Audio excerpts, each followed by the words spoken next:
Olá pessoal, tudo bem? Como foram na prova da SPM? Acredito que foram muito bem. A prova de História estava muito tranquila. A prova de História do Brasil estava muitíssimo fácil, né? Todas as questões baseando-se em interpretação de texto, né? Muito simples, né? Uma questão cobrava temas sobre história do Brasil colonial, né? Particularmente a importância das tropas de mulas no comércio interno, no século XVIII, após o desenvolvimento da mineração, né? Muito simples. A segunda questão, sobre o Brasil imperial, né? Cobrava relação de Dom Pedro I com a imprensa, né? Lembrando-se, Dom Pedro I, muito autoritário, né? Um monarca extremamente centralizador, né? Que sofreu a oposição de diversos grupos dentro da imprensa, né? E aí a questão cobrava essa relação entre o autoritarismo de Dom Pedro I e a imprensa a partir de um texto do Cipriano Barata. Não?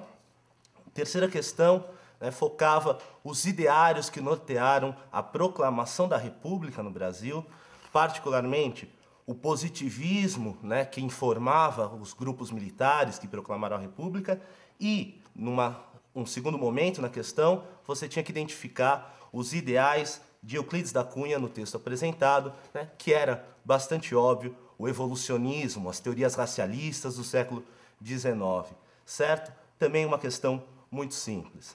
A quarta questão de História do Brasil distou um pouco na medida em que não cobra a interpretação de um texto propriamente, porém de uma imagem, um cartaz do grupo do movimento integralista brasileiro, né, que surgiu na década de 1930, aí nos primeiros anos da Era Vargas, né? No cartaz está escrito a palavra indígena, a saudação indígena Anauê, né? Uma saudação indígena que demanda uma fraternidade, uma certa proximidade com o interlocutor, né? E que foi uma palavra de ordem incorporada pelo movimento integralista, né? Um movimento de forte caráter nacionalista, anticomunista, que surge aí na década de 1930, certo?